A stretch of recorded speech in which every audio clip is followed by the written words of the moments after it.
자, 여러분. 자, 이번 시간에는 말이에요. 형용사 한번 살펴볼게요, 여러분. 형용사. 자, 도대체 이 형용사라는 요소는 도대체 어떻게, 영어에서 어떻게 사용되는가? 자, 기본 원리 한번 살펴보도록 하겠습니다, 여러분. 자, 형용사. 자, 형용사 우리가, 전치사, 그렇죠. 전치사에도 형용사가 나와요. 그렇죠? 전치사, 그 다음에 구조가 명사. 근데 명사를 꾸며주니까 전치사와 명사 사이에도 형용사가 들어갈 수 있죠, 여러분. 자, 그래서 형용사는 정말 형용할 수 없는 것. 그렇죠, 여러분? 형용사. 형용사. 뭔가를 형용할 수 없다라는 표현 여러분 아시죠? 정말 형용할 수 없는 아름다움. 아시겠습니까? 형용할 수 없는 기쁨. 여러분 이해되셨죠? 그래서 어떤 명사를 형용해 주는 거죠, 여러분. 형용해 준다는 얘기는 상태, 그렇죠? 뭐 이런 것들을 나타내 주는 역할을 바로 형용사, 그렇죠? 얘네들이 한다는 얘기입니다. 자, 그래서 형용사는 여러분 이것만 알고 계시면 돼요. 형용사는 누구와 절친이다? 명사와 절친이다, 여러분. 명사. 왜? 명사를 꾸며주니까. 자, 그래서 형용사는 가장 중요한 역할이 바로 명사 수식이다. 명사 수식. 자, 수식이란 말은 꾸며준다라는 말입니다. 명사를 꾸며준다. 명사를 수식해준다. 아시겠죠? 자, 다시 한번 형용사는 명사를 위해 태어난 사람이에요. 그죠? 명사를 위해 태어난 사람, 형용사, 사람이라고 할 수 없죠. 자, 어쨌든 명사를 위해 태어난 것이 바로 누구다? 형용사. 그래서 명사를 정말 사랑합니다, 여러분. 자, 명사를 엄청 사랑해요. 자, 그래서 보면은 명사를 수식하는 게 첫 번째고요. 자, 두 번째 보충 설명도 해줍니다, 여러분. 보충 설명. 보충 설명. 자, 당연히 누구를 보충 설명해 주겠어요? 명사를 보충 설명해 줍니다, 여러분. 아시겠어요? 자, 그래서 어쨌든 간에 명사를 수식한다는 말이나 보충 설명한다는 말이나 기준은 누구에게 있다, 여러분? 그렇죠? 명사에게 있다. 그렇죠? 명사를 위해 태어난 겁니다, 여러분. 이해되셨죠? 자, 그러니까 이 명사를 수식한다는 말이나 보충 설명한다는 말을 딱 들어보면, 그렇죠? 공부를 해보신 분들은 위치가, 명사의 위치가 어디겠구나라고 생각이 드시는 분들이 있을 거예요. 그렇죠? 아예 생각이 안 드시는 분들도 당연히 있겠죠. 자, 위치를 한번 보겠습니다. 위치, 수식하는 경우 보면 명사 앞, 뒤가 되겠어요. 명사 앞 또는 뒤가 되겠습니다. 명사를 수식하는 경우 명사 앞, 뒤. 자, 여러분, 여러분이 누군가 사랑해요. 그러면 그 사람 근처에 있고 싶어 하잖아요. 그죠? 그 사람 근처에 가고 싶고, 그죠? 근처에 가면 어떻게 손잡고 싶고, 여러분. 그 다음은요. 자, 어쨌든 간에. 자, 그래서 좋아하는 사람 앞, 뒤에 가는 것이 맞겠죠. 왜? 가장 가까운 곳에 가는 게 맞으니까, 여러분. 이해되셨습니까? 자, 그래서 명사를 수식할 땐 앞, 뒤다. 그러면 앞은 언제고 뒤는 언젠가 또 이런 의문이 생길 수 있어요, 여러분. 그렇죠? 자, 좋은 의문입니다. 자, 그래서 한 단어이면 만약에 이 형용사가 명사를 수식하는데 한 단어이면 명사 앞, 그 다음에 두 단어 이상의 형용사가 온다면 명사 뒤라고 생각하시면 되겠습니다, 여러분. 아시겠어요? 다시 한번. 형용사가 명사를 수식해주는데, 꾸며주는데 한 단어이면 명사 앞, 두 단어 이상의 형용사면은 명사 뒤라고 생각하시면 되겠습니다, 여러분. 이해되셨습니까? 자, 좋았어요. 자, 왜 그런지는 제가 예문으로 다시 한번 알려드리도록 하겠습니다. 자, 다음 여기 보면 보어로 사용되는 경우가 있죠. 보어. 보충 설명이란 말은 보충 설명해주는 말 보어 이렇게 되어 있죠. 보어. 그렇죠? 보충 설명해주는 말 보어. 이해되셨죠? 자, 그래서 보어에는 여러분 두 가지가 있어요. 두 가지. 자, 두 가지가 뭐가 있냐면 우리가 주격 보어라고 하는데요. 주격 보어, 주어 보어라고 해도 큰 문제 없어요. 주어 보어. 그러니까 주어를 보충 설명해 주는 말이고요. 또 하나 또 하나는 목적격 보어라고 하는데 목적어 보어라고 쓰겠습니다. 목적어 보어. 목적어를 보충 설명해주는 말이에요, 여러분. 보어. 일단 보어라는 용어부터 한번 살펴보면 보충해주는 말이라는 뜻입니다, 여러분. 보충해주는 말. 그래서 보어라는 문법 용어가 만들어졌고요. 그럼 누구를 보충해줍니까? 주어를 보충해주든지 목적어를 보충해줍니다, 여러분. 이해되셨습니까? 자, 좋았어요. 자, 그래서 보면 명사 수식하는 경우 한번 보겠습니다. 명사 수식하는 경우. 자, 여기 보면, 자, 여기 첫 번째 명사 수식하는 경우. 자, 여기다가 1번이라고 쓰고, 여기다 2번이라고 한번 써볼게요. 자, 명사 수식하는 경우부터 한번 보겠습니다. 여기 보면, the student라는 예문이 있어요. the student. 그 학생이란 말이죠. 그 학생. 명사입니다, 여러분. 그렇죠? 명사는 명사편에서 또 자세하게 다루겠습니다. 명사라는 말은 간단히 핵심적인 것만 보면 이름이 있는 건 다 명사입니다, 여러분. 이름이 있는 건 다 명사예요. 학생, 이름 있죠? 자, 명사라고 생각하면 돼요. 자, 그래서 이 학생을 꾸며주는 역할을 형용사가 하는 거죠, 그렇죠? 이 학생을 꾸며주는 역할을 누가 한다? 형용사가 한다, 여러분. 이해되셨어요? 자, 그래서 여기 보면 명사의 앞뒤인데 한 단어이면 앞, 두 단어 이상 길어지면 명사 뒤 이렇게 된다고 했죠. 자, 그럼 여기 보면은 똑똑한 학생. 자, 이렇게 한번 해보겠습니다. 여러분, 똑똑한, 여러분 몇 단어예요? 한 단어죠. 그러니까 여기에 이렇게 앞에 오게 되죠. 이렇게 smart. The smart student. The smart student. 똑똑한 학생. 아시겠죠, 여러분? 똑똑한 학생이라고 이 명사를 앞에서 꾸며줘요. 왜? 한 단어이니까, 여러분. 이해되셨습니까? 자, 좋았어요. 자, 그 다음 두 단어 이상 꾸며주는 거 한번 보겠습니다. 거기 보면 예문에 the student라고 돼 있죠. the student. 학생 똑같아요. 자, 그 다음 뭐라고 돼 있냐면 full of knowledge라고 돼 있어요. full of knowledge라고 돼 있습니다. 자, 여러분 여기서 보면 the student는 똑같은데 여기 뭐 이상한 것이 이렇게 세 단어가 왔어요, 여러분. 감이 오시나요? 자, 형용사란 말이죠, 형용사. 근데 단어가 몇 단어? 세 단어. 그러니까 길면 뒤에 온다는 얘기죠. 짧으면 한 단어면 명사 앞, 한 단어 smart, 명사 앞. 긴 단어, 두 단어 이상 긴 단어가 오면, 긴 형용사가 오면 이렇게 명사 뒤에 온다는 얘기예요. 자, 그러면 학생이죠. 어떤 학생이겠습니까, 여러분? full, 가득 찬이란 말이죠. of, 뭐로 가득 찬 겁니까? knowledge, knowledge. 지식으로 가득 찬 학생. 아시겠어요, 여러분? 그렇죠? 지식이 가득 찬 학생이란 말이에요. 그러면 여기서부터 여기까지가 이렇게 student를 꾸며주는 거죠, 여러분. 이해되셨습니까? 자, 그래요. 그래서 full of knowledge. 지식으로 가득 찬 그 학생. 지식으로 가득 찬 그 학생. 여러분 이해됐어요? 뒤에서 꾸며주지 않습니까? 자, 그래서 여러분 형용사의 어떤 원리, 기본 원칙을 알면 그 형용사가 어느 위치에 와야 되는구나 라는 것까지 다 파악이 가능합니다, 여러분. 이해되셨어요? 자, 그래서 다시 한번 할게요. 형용사가 이렇게 student, 명사, 이름이 붙어있는 명사를 꾸며줄 때 한 단어이면 앞에 온다. 이렇게 길어지면 어디 온다? 뒤에 온다. 라는 거 여러분 잘 이해해 주시기 바랍니다. 아시겠습니까, 여러분? 자, 이거 잘 기억해 주시기 바랍니다. 자, 그래서 기본적으로 명사 수식에 대한 얘기는 이 정도만 알면 다 해결이 됐어요, 여러분. 자, 이 정도에서 나중에 어떤 문법, 이거보다 더 긴 것이 올 수 있겠죠. 뭐 형용사, 절 뭐 이런 것도 올 수 있어요. 자, 그런 경우에도 적용을 할 수 있어야 되겠어요. 자, 여러분 다른 것도 한번 볼게요. 우리가 그냥 넘어가려고 했는데 하나 더 보겠습니다. 우리가 전치사라는 것도 있어요. 전치사. 전치사가 부사로도 쓰이지만 여러분 형용사로 쓰인다는 거 여러분 알고 계시죠? 자, 그래서 형용사로 쓰이는 경우입니다. 전치사. 그렇죠? 전치사가 형용사로 쓰이는 경우 명사를 꾸며주겠죠?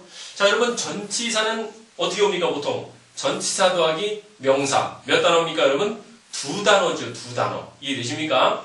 자, 두 단어라면 어디 오겠다는 얘기예요? 그렇죠. 명사 뒤. 자, 이렇게 자리가 이미 다 정해져 있다는 겁니다, 여러분. 이해되셨습니까? 자, 형용사의, 영어의 기본 원리에서 여러분, 자리, 그렇죠. 이미 다 자리가 정해져 있다라는 거 여러분, 우리가 알고 있지 않습니까, 여러분? 이해되셨죠? 자리가 다 정해져 있어요. 자, 그럼 똑같이 한번 해보겠습니다. The student. 학생, 이렇게 되겠죠? 자, 어떤 학생입니까? 교실 안에 있는 학생, 이렇게 할게요. 교실 안에 있는 학생. In the, 그죠? classroom, 이렇게 되겠네요. 자, 그럼 어떻게 됐어요? 이번엔 전치사 더하기 classroom 명사죠? 자, 근데 이렇게 전치사 더하기 명사가 하는 역할이 뭡니까? 형용사처럼 기니까, 형용사인데 기니까 세 단어네. 하나, 둘, 세 단어. 그러니까 어떻게 해요? student라는 명사 뒤에서 교실 안에 있는 학생. 자, 이렇게 적용이 되는 거죠, 여러분. 이해되셨습니까? 그래요. 자, 이게 기본 원리예요. 지금 기본 원리를 하고 있는 겁니다. 자, 뭐 이거 뭐 다 아시는 분들은 그렇죠. 좀 쉽게 넘어가셔도 상관없어요. 모르시는 분들을 위해서 자세하게 설명합니다. 자, 그래서 우리가 전치사 더하기 명사라는 것도 알고 있는데 두 가지 역할을 했어요. 부사처럼도 쓰이고 형용사처럼도 쓰였어요. 그렇죠? 자, 근데 지금 보니까 형용사처럼 쓰이는데 길어요. 두 단어 이상이에요. 한 단어 이상, 두 단어 이상, 세 단어예요. 여기서는. 그러니까 뒤에서 교실 안에 있는 학생하고 이 전치사 이 부분이 명사 뒤에 온다. 여러분 위치가 다 이미 정해져 있다라는 거 우리가 지금 문법적으로 적용할 수 있는 부분이에요. 바로 이런 부분들이. 이해되셨습니까, 여러분? 좋았어요. 자, 그래서 이 부분 잘 이해해 주시고요. 자, 그 다음 두 번째, 보충 설명한다는 거 한번 보겠습니다. 보충 설명한다는 거. 자, the student. 똑같죠? the student. 그 학생. 이렇게 쓰면 답답해. 그 학생. 뭐, 어쩌란 얘기입니까? 그 학생. 그 학생. 그죠? 그 학생 끝. 뭐, 어쩌란 얘기예요? 자, 그 학생이 어떻다는 것을 좀 보충 설명해 주고 싶어요. 그 학생이 어떻다라는 것을 좀 보충 설명해 주고 싶습니다. 자, 그래서 그러면 이렇게 나가야 되겠죠. 그 학생은 이러이러해. 그죠? 그 학생은 is 어떤데? smart. 똑똑해. 자, 여러분 이해되셨습니까? 자, 그래서 여기 smart는 똑똑한 이란 형용사죠. 그래서 the student, 그 학생은 명사, 주어, 그 학생은 똑똑하다. 저렇게 되죠.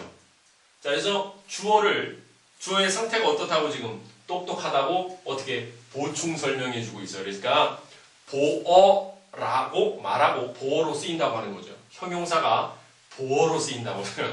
그죠? 자, 우리가 말하지 않습니까, 여러분? 이해되셨죠? 자, 어렵지 않습니다. 자, 그 다음, 목적어 보호도 설명해 준다고 했어요. 목적어 보호. 그렇죠? 목적어 보호로도, 사용된다. 자, 한번 보겠습니다. 그럼 목적어를 만들어야 되겠네요. 이 학생. 여기서는 지금, 주어인데, 목적어 보호로 써야 되니까 이 the student를 목적어로 만들어 보겠습니다. I think 하겠습니다. I think. 나는 생각해. The student. 그 학생을. 그죠? 그럼 이제 목적어가 됐네요. I think the student. 나는 그 학생을 생각해. 여러분 이해되시죠? I think the student. 나는 그 학생을 생각해. 근데 그 학생을 생각하는데 그 학생이 어떻다고? 그러면 그 학생이 어떻다라는 이 어떻다에 해당되는 부분이 바로 이 목적어인 목적어 student를 보충 설명해 주는 부분이죠. 자, 마찬가지로 I think the student smart 이렇게 쓰겠습니다, 여러분. 자, 그럼 어떻게 된다는 얘기예요? 나는 생각해 그 학생이 똑똑하다고 이렇게 되는 거죠, 여러분. 그 학생을 생각하는데 그 학생이 똑똑하다고 생각하는 겁니다, 여러분. 목적어를 생각하는데 목적어가 어떻다고? 똑똑하다고 생각하는 거죠. 목적어를 보충 설명해 주고 있어요. 보충 설명. 이해되셨습니까, 여러분? 그래요. 그래서 이게 어떻게 보면 형용사의 전부예요. 자, 이것만 잘 여러분이 알고 계시면 되겠어요, 여러분. 이해되셨습니까? 좋았어요. 자, 그래서 일단은 간단하게 형용사가 도대체 어떻게 쓰이는지 살펴봤고요. 쓰이는 경우 각각 어떻게 쓰여야 되는지도 한번 우리가 다 살펴봤습니다. 자, 교재가 있으신 분들은 그 다음 장을 한번 넘겨보시면 우리말 키 큰 소년 또는 예쁜 소녀를 영어로 두 가지 표현이 가능합니다. 라고 되어 있어요. 그죠? 자, 그래서 거기 보면 한번 써보겠습니다. 자, the tall boy. 자, 이렇게 쓸 수도 있고요. 일단 여기까지 쓰고요. The pretty girl. 이렇게 되겠죠? pretty girl. 자, 그래서 the tall boy, 키가 큰 소년, the pretty girl, 즉 예쁜 소녀. 자, 이렇게 되겠죠? 자, 그래서 여기 이 tall, pretty, 짧지요? 자, 그러니까 여기 명사, boy, 명사죠, 명사, girl, 소녀 앞에서 이렇게 꾸며주지 않습니까, 여러분? 그렇죠? 이렇게. 이해되죠? 자, 그러니까, 형용사구나. 짧으니까 명사 앞에 와야 되겠구나. 형용사네. 짧으니까 마찬가지로 명사 앞에 와야 되겠네. 자리가 다입니다. 정해져 있구나. 진짜네. 자, 다 해결됐고요. 자, 다음 그 밑에 보면요. the boy 해놓고요. 키 큰 소년이라고 할 때 어떻게 되냐면 이렇게 돼 있어요. Who is tall? 이렇게 돼 있어요. 자, 이번엔 tall 이런 식으로 왔어요. 이렇게 와서 이렇게 됐어요. 마찬가지로 뜻은 키 큰 소년이라는 뜻입니다. 키가 큰 소년. 차이점은 뭡니까? 길어요. 짧아요. 짧으면 앞에, 길면 뒤에 온다는 거예요, 여러분. 이해되셨습니까? 그래요. 그럼 선생님, 얘도 형용사고 얘도 형용사입니까? 맞아요, 여러분. 아시겠어요? 그렇지만 형태에 따라서 얘는 그냥 형용사라고 하고요. 얘는 형용사절이라고 합니다. 형용사절. 왜? 우리가 절이라고 말하는 경우 보통 동사가 들어있느냐 없느냐로 판단해요. 그래서 동사가 들어있으면 절이라고 하죠. 그래서 여기 보면은 절이 있으니까 여러분 그렇죠. 얘를 뭐라고 할까요? 형용사절이라고 하는 거예요. 형용사절. 형용사가 명사 꾸며주니까 형용사절이라고 부르는 거죠. 여러분. 이해되셨습니까? 자, 그래서 이런 문법 용어, 지금 형용사절이라는 문법 용어도 나왔는데 왜 이렇게 나올 수밖에 없는지 여러분 이해되셨을 거예요. 얘도 형용사예요. 얘도 형용사예요. 그러면 이름에 공통적으로 형용사가 들어가 있어야 하고 여기 동사가 있으니까 어떻게? 절이라고 부르자. 그래서 얘 이름을 형용사절이라고 부른 거죠. 여러분. 이해되셨습니까? 자, 그 다음 아까 짧으면 앞에 길면 뒤에 맞지요. 세 단어. 기니까 어떻게? 뒤에서 이렇게 꾸며주는 거죠. 뒤에서. 이해되셨습니까, 여러분? 좋았어요. 자, 선생님, 저는 이 후가 왜 왔는지 잘 모르겠습니다. 자, 나중에 설명드릴게요, 일단 여기에서는 뭐 이런 후를 설명하려고 한 게 아니라 형용사란 무엇인가, 형용사가 어떻게 사용되는지, 위치는 어떻게 되는지를 설명하려고 했으니까요. 자, 그 다음 여기에는 이 두 번째도 한번 볼게요. 자, 그러면 여기도 어떻게 되는 얘기예요? The girl 이렇게 되고요. 그 다음 마찬가지로 who is pretty 이렇게 되죠. 자, 마찬가지로 여기 기니까 뒤에서 이렇게 꾸며주는 거죠. 그래서 뜻은 그냥 예쁜 소녀라고 되어 있습니다. 예쁜 소녀. 여러분 이해되셨죠? 짧으면 앞, 길면 뒤. 핵심입니다. 핵심 여러분. 이해되셨습니까? 좋았어요. 자, 그래서 여기도 보면 짧으면 명사 앞에, 길면 명사 뒤에 온다. 자, 이렇게 되어 있어요.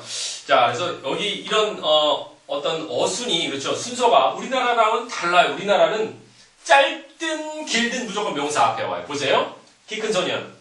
키 큰 소년. 이렇게요. 자, 좀 더 길게 해볼까요? 서울에 살고 있는 소년. 서울에 살고 있는 소년. 여러분, 우리는 어디 와요? 그래서 다 앞에 온단 말이에요. 다 앞에.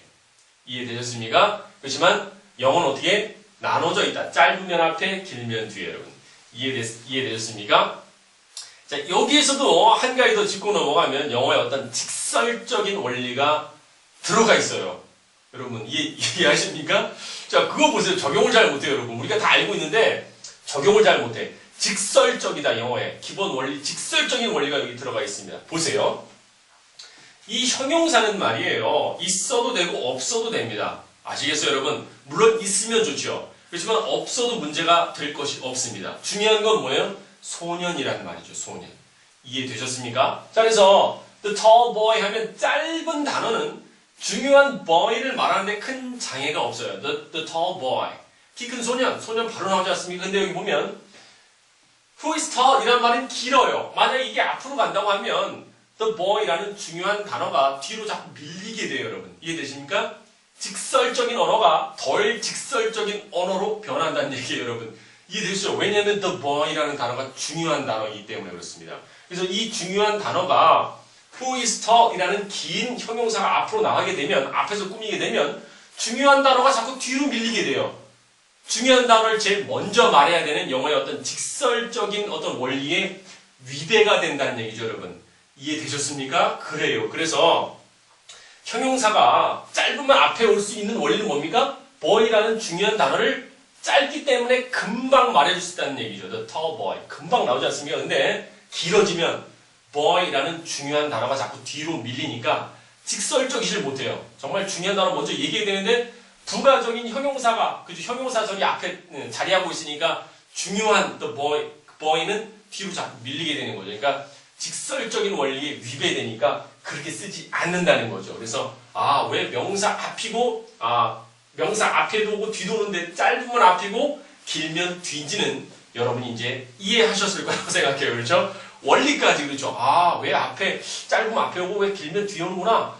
긴 것이 앞에 가면 그러네. 중요한 것이 자꾸 뒤로 밀리니까 직설적인 어떤 영어의 원리에 위배되는구나. 그러니까 길면 뒤에 올 수밖에 없겠구나. 라는 원리까지 여러분 다 알고 계신 거예요, 여러분. 그렇다면 영어의 어떤 문장을 만들어갈 때 길면 가급적이면 어디 놓는 게 정답이다, 여러분? 그렇죠. 뒤에 놓는 것이 정답이다라는 것입니다. 길면 뒤에 놓는 것이 정답이다. 이해되셨죠? 이게 바로 영어의 직설적인 어떤 원리와 상당히 관련이 있다는 겁니다, 여러분. 이해되셨죠? 자, 그래서 거기도 교재에도 설명이 돼 있어요. 교재 없으신 분들 위해서 제가 지금 설명을 드리고 있습니다. 자, 그래서 자, 이렇게 설명을 드렸어요, 여러분. 자, 이해되셨죠? 자, 이해되셨을 거라고 생각이 들고요. 크게 어려운 것도 없었어요. 물론 여기서 여러분들이 이해 안 가는 것은 여기 후가 왜 온 겁니까? 이런 거는 좀 2차적인 거라서 일단은 접어두세요. 중요한 건 뭡니까? 형용사라는 게 뭔지, 형용사가 어떻게 쓰이는지, 쓰이는 거에 따른 어떤 위치는 어떻게 되는지, 여러분 이해되셨습니까? 이것만 여러분이 좀 잘 캐치해 달라는 겁니다. 아시겠어요? 그 다음에 이렇게 나올 때마다 제가 이런 원리, 이런 규칙들이 영어의 어떤 기본 원리와는 어떤 관련이 있는지, 어디에 적용이 되는지도 제가 설명을 드릴 테니까 자, 여러분 이거 잘 이해해 주시기 바랍니다, 여러분. 아시겠습니까, 여러분? 자, 좋았어요. 그래서 이번 시간에는 형용사의 기본적인 어떤 원리, 사용, 쓰임, 그렇죠? 그다음 위치는 어떻게 되는지 한번 살펴봤습니다. 명사는 형용사의 절친이다라는 거 꼭 기억해 두시면서 오늘 이 강의 여기서 마치도록 하겠습니다. 수고하셨습니다.